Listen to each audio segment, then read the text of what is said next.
우리가 가진 이 성경을 영어로는 바이블이라고 하죠. 네, 영어로는 바이블이라고 합니다. 왜 바이블이라 했느냐? 그 이유를 조금 얘기하겠습니다. 옛날 그리스 사람들은 오늘날과 같은 종이를 가지고 있지 못할 때에 파피루스라는 것으로 종이를 대신해서 만들었었습니다.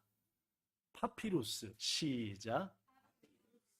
여러분에게 몇 번 설명했지만 파피루스는 나일강 하구에 엄청나게 많이 자라는 일종의 갈대의 일종입니다. 그렇죠? 풀이죠, 풀. 그것을 거두어 들여가지고 잘 말리고 빻아서 넓게 펴가지고 만든 게 파피루스로 만든 종이었습니다.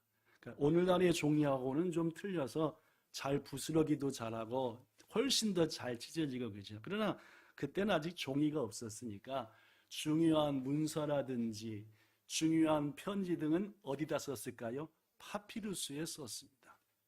그러다가 하나님께서 구약 성경을 주시고 성경이 히브리인들 통해서 이 나라 저 나라로 막 보급될 때에 당연히 성경 말씀 어디다 썼겠습니까? 파피루스에 써서 책을 만들었습니다. 그래서 사람들은 성경을 파피루스에서 만든 그 책을 책이라는 말로 파피루스라고 불렀습니다. 과거에는 성경을 뭐라고 불렀다고요?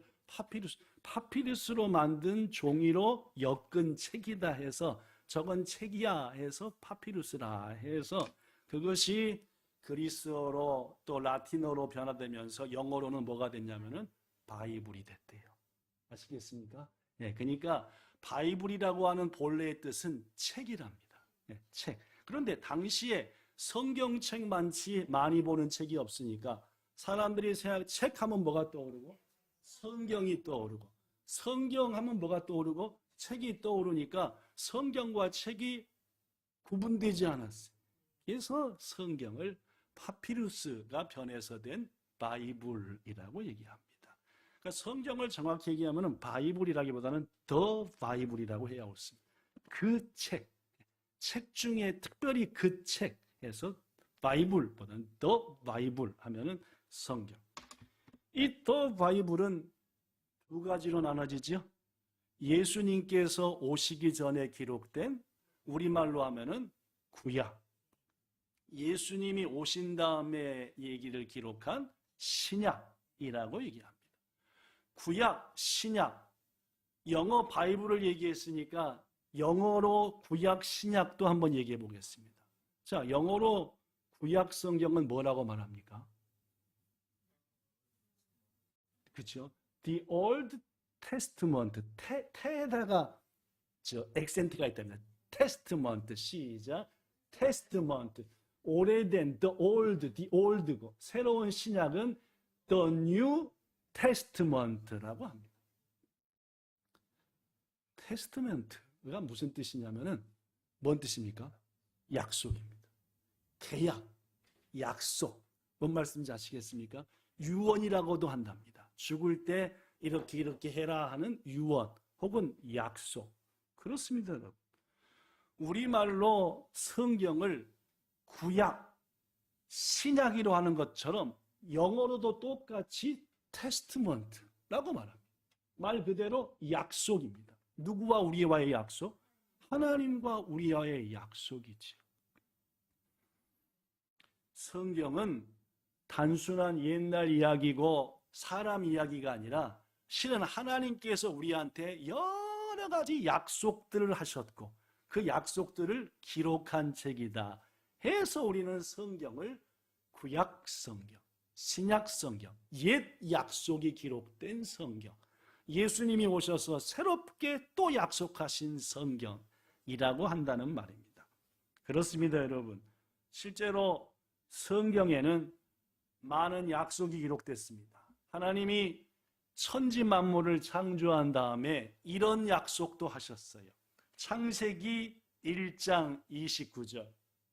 제가 읽겠습니다. 하나님이 이르시되 지면에 씨 맺는 모든 채소와 씨가 진 열매 맺는 모든 나무를 너희에게 주노니 너희의 먹을거리가 되리라 라고 말씀했어요. 뭔 약속을 해준 겁니까? 너희가 먹을 것들을 내가 항상 공급해 주겠다 라는 약속이죠. 이것은 모든 인간한테 한 약속입니다. 우리가 태어나는 순간부터 죽을 때까지 먹을 수 있게 하시겠다는 약속이죠. 또 이런 약속 사람한테도 하셨습니다. 창세기 12장 2절 시작.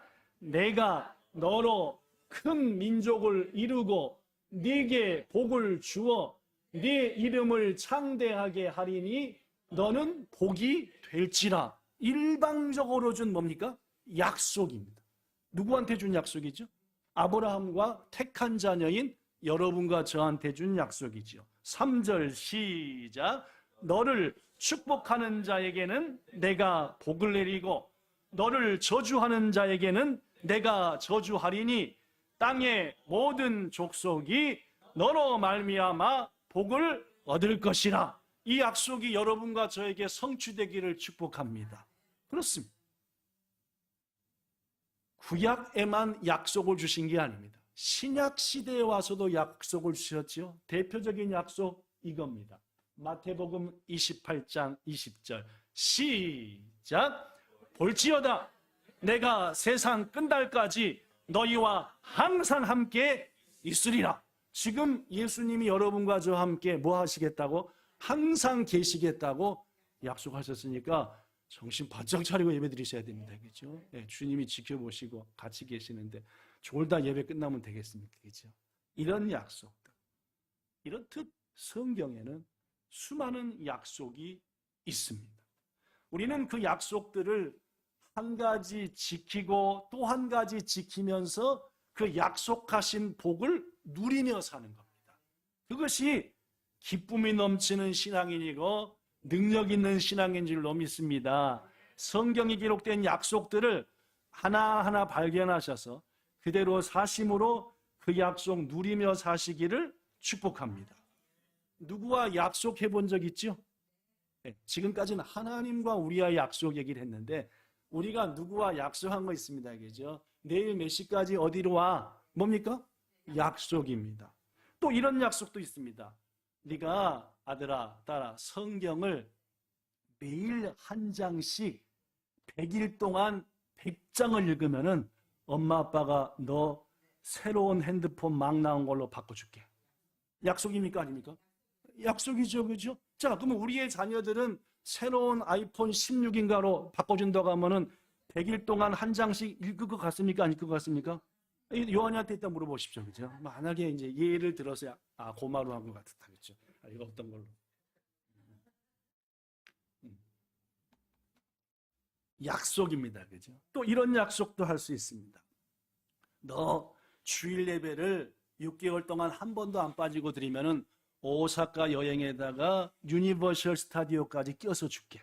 뭡니까?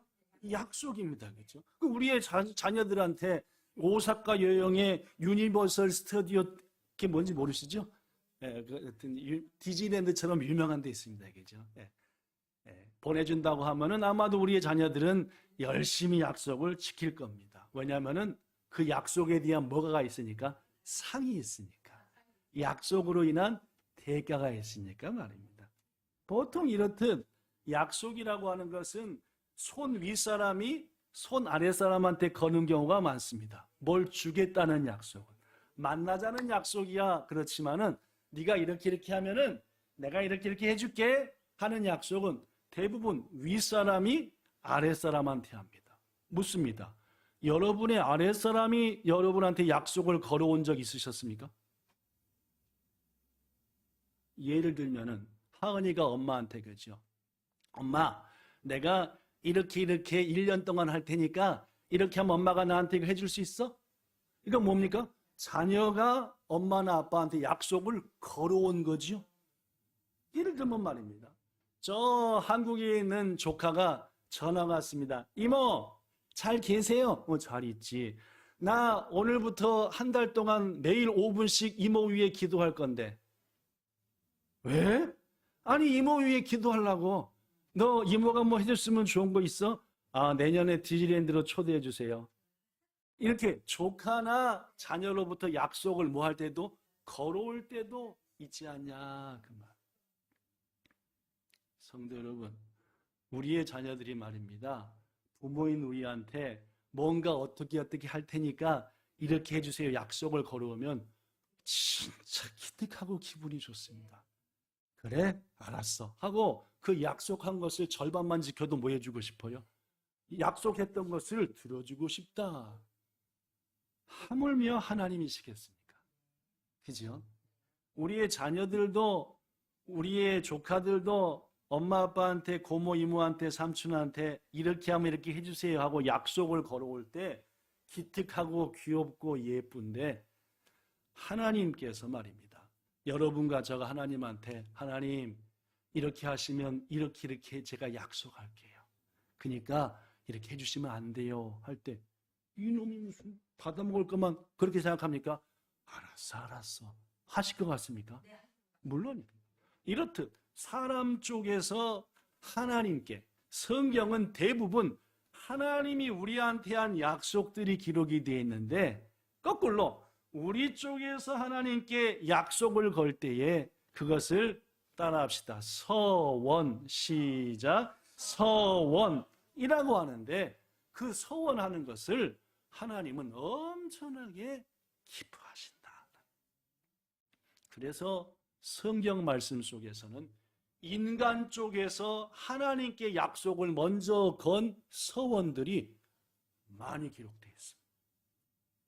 하나님이 우리한테 한 약속도 더 많이 기록됐지만 우리 쪽에서 하나님께 한 약속 기록되어 있다는 말.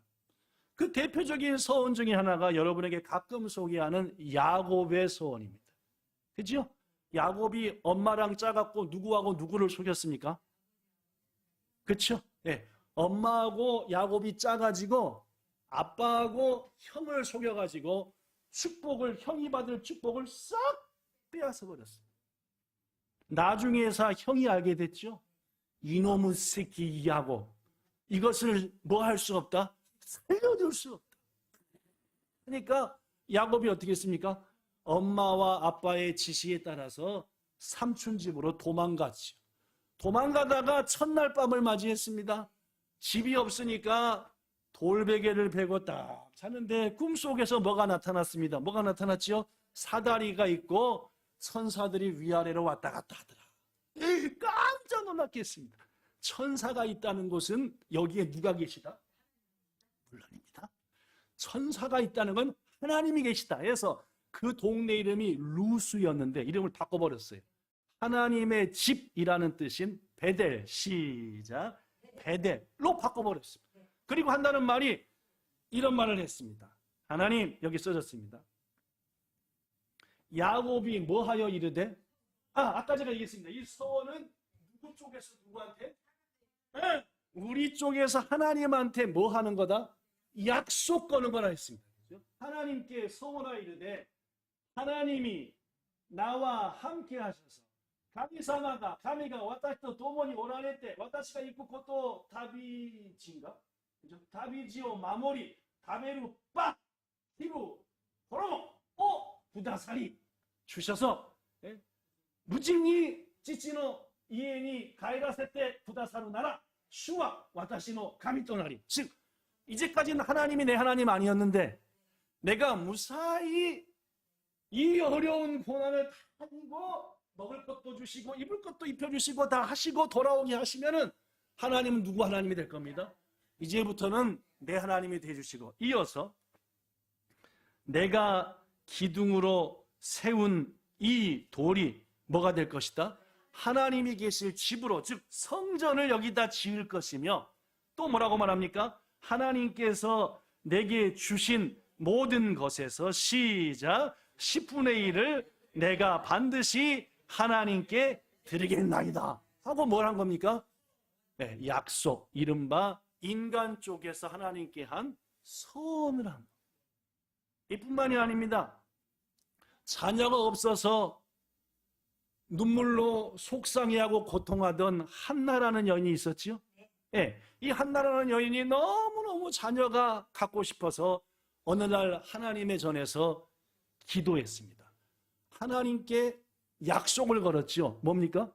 서원. 자, 보시죠. 사무엘상 1장 10절부터 11절까지 제가 봅니다.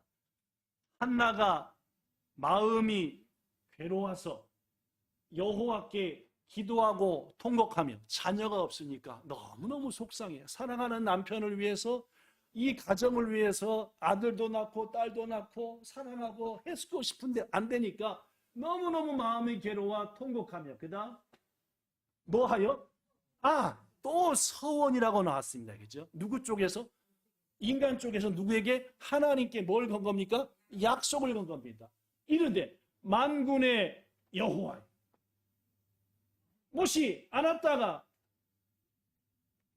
하시타메노 부르시미요 고란니 나리 와타시오 보코로니 도도메 고노 하시타메오 와스레즈 오토코노고 부다사루 나라 와타시와 소노코 이쇼의 아이다 슈니 와타시 시마스라고, 나한테 아들을 주시면 그 아들의 평생을 누구한테 드립니다? 하나님께 드립니다. 이런 한나 같은 부모님들 지금부터 40, 50년 전에 한국에 무지하게 많았습니다. 그죠? 우리 아마 여기 중에서 혹시 그런 분 계시지만 여러분의 부모님이 여러분 낳으라고 할 때 드리겠나이다 라고 말입니다. 그리고 삭도를 그의 머리에 대지 아니하겠나이다 는 것은 거룩한 자녀로 삼아서 하나님 앞에 평생 일할 수 있도록 드리겠습니다 라는 그런 이른바 약속입니다. 여러분, 금방 소개한 야곱과 한나가 서원하여 기도한 내용에 대해 응답을 받았습니까? 못 받았습니까? 받았습니다. 아시다시피 야곱은 20년 후에 금이 환영을 했습니다. 아내가 몇 명에? 4명에. 자녀들이 몇 명에? 12명이나 돼가지고 돌아왔습니다. 거부가 돼서 돌아왔어요. 하나님은 야곱이 한 서원의 기도에 대해서 응답하셨어요. 한나는 어떻습니까? 사무엘이라고 하는 아들을 주셨습니다. 그 아들을 약속대로 하나님께 드렸더니 그 동생들 몇을 주셨습니까? 남동생 셋에다가 여동생 2까지 몇을 더 주셨습니까? 5을 주셨어요. 분명히 말씀드립니다. 하나님께 서원하여 기도하는 사람은 반드시 응답받습니다. 왜일까요? 하나님이 서원하며 기도하는 사람을 이뻐하시기 때문에. 하나님 쪽에서 약속하는 것이 대부분인데 우리 쪽에서 하나님께 약속을 한다는 것, 하나님이 얼마나 기쁜지 응답하신다는 말이죠. 이 시간 함께한 여러분들, 올가을 서원하며 기도하는 우리가 되기를 축복합니다. 약속을 걸고 한번 기도해 보자는 거죠. 하나님은 반드시 당신의 살아계심을 우리한테 증명해 보일 겁니다. 오늘 본문에도 서원하여 응답받은 한 사람이 등장합니다. 그의 이름하여 누굽니까? 바울입니다. 바울도 서원했습니다. 바울이 제2차 전도 여행 중에 고린도에 도착했습니다. 따라합시다. 고린도.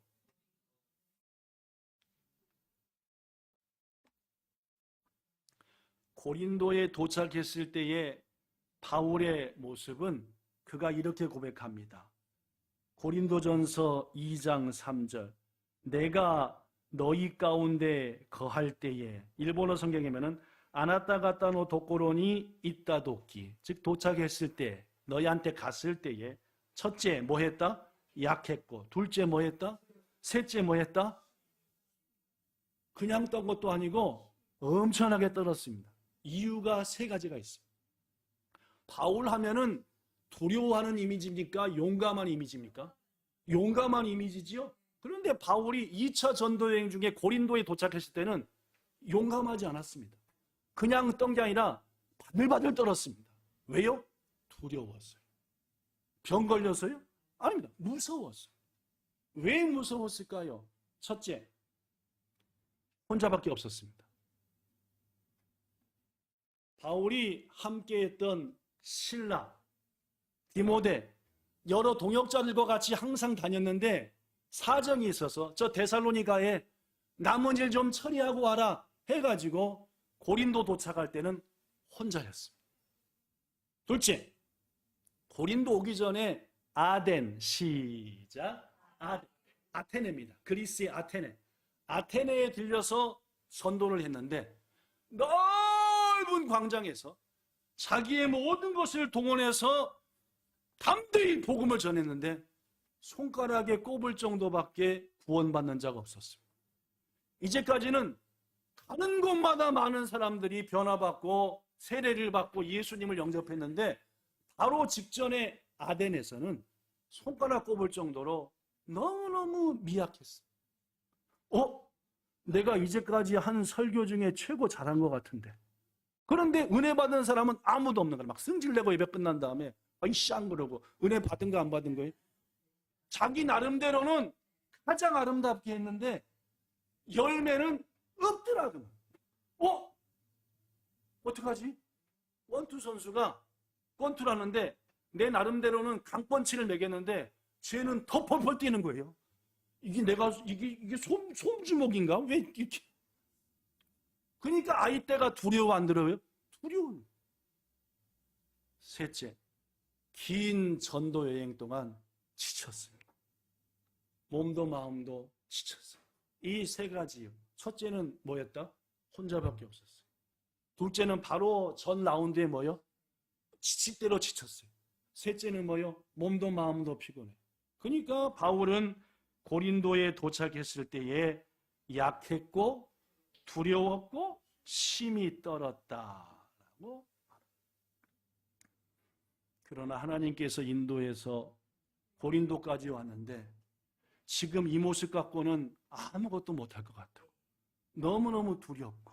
그렇다고 조용히 짐 싸서 집에 돌아가자니 이건 아니 될 것 같고. 그때에 바울이 선택한 게 있습니다. 뭐지요? 물론입니다. 서원이죠. 서원 기도를 선택했습니다.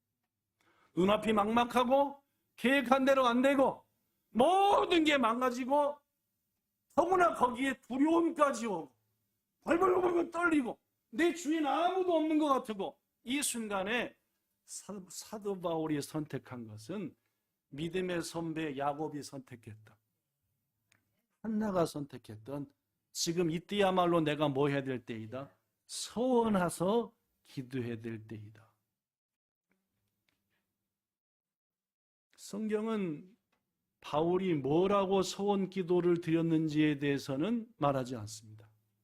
대신 서원한 것은 분명합니다. 왜냐? 사도행전 18장 18절에 그 내용이 써져 있습니다. 읽어볼까요? 바울은 더 여러 날 머물다가, 즉 바울이 고린도에 머문 기간은 1년 6개월보다 조금 더 깁니다. 형제들과 작별하고 배를 타고 수리아로 떠나기 위해서 가는데 누구와 누가 같이 했다?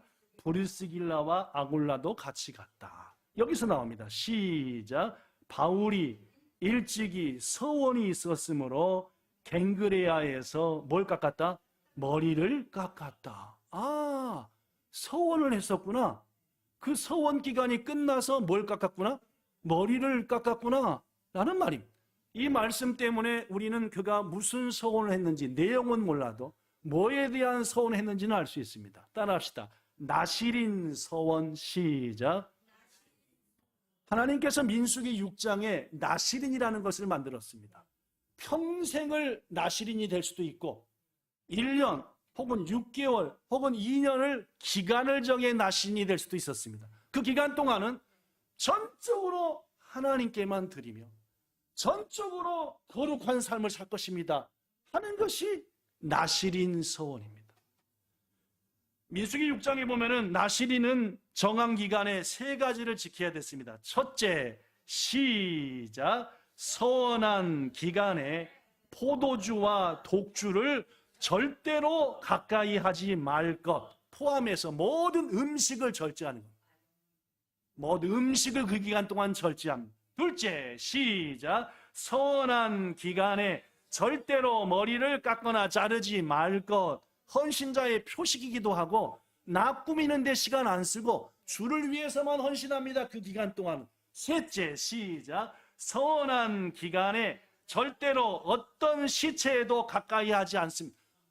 가족이 돌아가더라도 그 기간이라면은 참석하지 않고 거룩을 지키겠나이다.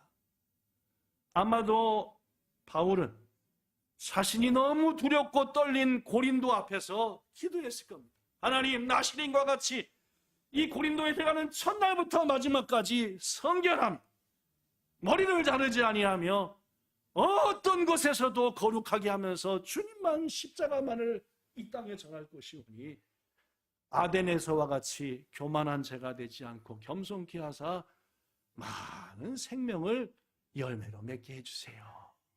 제 고린도에서의 모든 삶을 되겠나이다. 그러니 구원의 열매로 맺게 해주세요 라고 아마도 서원기도 했을 겁니다. 하나님은 바울의 서원에 응답했을까 안 했을까요? 했으니까 얘기하겠죠. 자, 첫째, 복음 사역에 동역할 귀한 사람들을 그 고린도에서 만나게 하셨어요. 그 첫 번째 사람이 누굽니까? 브리스길라와 아굴라. 바울은 훗날 로마 교회 성도들에게 이렇게 말합니다. 너희는 그리스도 예수 안에서 나의 동역자들인 브리스길라와 아굴라에게 문안하라. 그들은 내 목숨을 위하여 자기들의 목까지도 내어놓았다. 바울의 전도 사역 속에서 가장 바울을 옆에서 보좌하고 했던 사람은 이 부부입니다. 이 두 부부는 바울이 로마에서 순교하는 그 순간까지 항상 바울과 함께하면서 돕고 협력하고 큰 사업가였죠. 네, 큰 사업가, 가죽의 텐트에 사업하는 사람이었어요. 그 다음 두 번째 만나게 한 사람 따라합시다. 디도, 유스도. 시작. 예배 처소도 없이 고린도에서 복음을 전하는데 이 디도, 유스도라는 사람이 은혜를 받았어요. 우리 집을 교회로 내놓겠습니다. 저희 가정에서 예배하세요. 고린도에 최초로 세워진 교회가 유스도의 집입니다. 즉 하나님께서 나시린의 서원을 가지고 하나님께 약속을 구한 바울에게 두 번째 유스도라는 사람을 만나게 하사 그 집을 고린도 최초의 예배처소요 복음 선교센터로 만들었다는 겁니다. 셋째, 읽어봅시다. 시작. 회당장 그리스보와 온 가족입니다. 그 그리스보의 바로 옆에가 뭐였냐면 회당이 있었어요. 회당은 예수님을 믿는 곳입니까? 아닙니까? 아닙니다. 예수 믿는 자들을 방해하는 자들이 회당에 많이 모여 있습니다. 그런데 그 회당에 뭐이가? 회당장이 예수님을 바울을 통해 영접하고 온 가족이 세례를 받았다 그 말입니다. 신문에 날 일입니다. 난리가 날 일이 생겼다는 말입니다. 회당장이 구원받았다는 거예요. 넷째, 스데바나와 그의 가족입니다. 바울이 고린도에서 최고 먼저 전도한 사람이 스데바나와 그의 가족. 다섯 번째, 사도행전 18장 8절에 보면은 그 외에도 수많은 사람이 믿고 세례를 받았다라고 말. 그는 두려웠습니다. 무서웠지요. 그러니까 지금이야말로 뭐 해야 될 때다? 약속하며 기도할 때다 했고 하나님은 거기서 이런 너무너무 귀한 사람을 만나셨죠. 그뿐만이 아닙니다. 사도행전 18장 9절 10절 예수님이 직접 나타나셨습니다. 자, 볼까요? 9절 시작. 주께서 없나 보죠? 네. 9절 요 바로 전 거 시작. 주께서 환상 가운데 바울에게 말씀하시되 시작. 두려워하지 말며 침묵하지 말고 말하라. 지금 바울은 두려웠습니다. 무서웠지요. 떨렸지요. 그러나 주님이 딱 나타나서 무서워하지 말아라. 침묵하지도 말아라. 담대하게 너는 뭐만 해라? 말만 해라. 나머지는 누가 한다? 내가 알아서 한다. 자, 10절 시작. 내가 너와 함께 있을 것이며 어떤 사람도 너를 대적하여 해롭게 할 자가 없을 것이니 이는 이 성중에 내 백성이 많으니라. 실제로 새로운 총독이 왔습니다. 그 이름하여 갈리오라는 사람입니다. 유대인들이 드디어 기회를 잡았다. 저놈 바울을 확 죽여버리자 해가지고 바울을 잡아서 끌고 갔더니 갈리오가 뭐라고 했습니까? 이건 정치적인 문제가 아니라 신앙의 차원인 것 같은데 나는 신앙에 대해서는 모른다. 알아서 해라. 하나님께서 바울을 총독의 손으로부터 유대인들로부터 지켜주십니다. 소원 기도가 응답됐다라는 말씀을 마칩니다. 하나님은 여러분과 저가 하나님 앞에 약속을 걸며 기도하는 것을 무척이나 기뻐하십니다. 그래서 소원 기도에는 특별하고 놀라운 응답이 있습니다. 저는 지금이야말로 여러분과 저가 하나님께 소원하며 기도드릴 때라라고 믿습니다. 그러한 기도를 통해 여러분과 저도 믿음의 선배들이 경험했던, 바울이 경험했던 놀라운 응답을 바로 지금 경험해야 한다고 확신합니다. 야곱처럼 하나님의 은혜와 복을 구하며 소원하며 기도해 봅시다. 한나처럼 자녀를 위해 소원하며 기도해 봅시다. 하나님, 우리 자녀가 이래 한데 제가 이렇게 약속합니다. 내 아들이 내 딸이 하나님 안에서 올라온 믿음을 가지면 제가 주님 앞에 이렇게 하고자 합니다. 지금이야말로 그때라고 생각합니다. 바울처럼 특히 이 모양 저 모양으로 여러 가지를 해나갈 때 꽉꽉 막혀서 두렵고 떨리며 앞이 보이지 않을 때에 하나님이 내게 준 소원해야 될 찬스다라고 생각하시고 하나님께 한번 약속해 보십시오. 분명히 하나님의 살아계심이 여러분과 저에게 기도한 사람에게 확실히 체험되리라 저는 믿습니다. 끝으로 말씀드립니다. 소원하셨으면 그 약속은 지키셔야 합니다. 민수기 30장 2절에서 하나님 말씀합니다. 여호와께 소원하였거나 결심하고 서약했으면 깨뜨리지 말고 네가 입으로 말한 대로 다 뭐 할 것이다? 행할 것이다. 왜냐하면 야곱처럼 되기 때문에. 여러분 저도 알다시피 야곱은 서원했고 약속대로 무사히 돌아왔습니다. 그러면 이제 누가 약속을 지킬 차례입니까? 아니죠. 야곱이 하나님한테 약속을 지켜야 될 차례죠. 지난 20년간을 지켜주셨고 무사히 입을 거 먹을 거 자녀들까지 돕겨왔으니까 이제 교회를 세우고 하나님 앞에 했던 약속들을 지켜야 될 때였는데 안타깝게도 야곱은 그 자리로 오지 않았습니다. 어디로 갔습니까? 자기의 양들을 먹이기 좋은, 자기가 살기 좋은 그곳으로 가버렸고 아시다시피 그의 딸은 이방인에게 겁탈당했고 그의 아들들은 살인자가 되고 말았어요. 무지막지한 살인자가 되어버리고 말았어요. 약속을 지키지 않았기 때문에. 약속을 지킨 한나는 세 아들과 두 딸을 더 받았지만 약속을 버린 야곱은 평생 못을 박았습니다. 거듭 말합니다. 하나님께 소원하셔서 놀라운 응답 받으십시오. 그리고 하나님께 한 약속 지키셔서 더 큰 은혜도 누리십시오. 올 가을에 여러분의 생애 속에 이 일이 거듭거듭 일어나 하나님이 자랑하시는 이 시대에 가장 큰 복을 받는 우리 본향교회 성도들이 여러분들 되시기를 예수님 이름으로 축복합니다. 기도하겠습니다. 참 좋으신 하나님, 우리가 사람 사이에 하는 약속도 소중하고 아름답습니다. 그 약속을 지킴으로 우리는 사람과의 관계에 훨씬 더 깊어지고 훨씬 더 가까워지고 훨씬 더 큰 일을 하는 관계가 되는 줄 압니다. 하물며 하나님과 우리와의 관계는 오죽하겠습니까?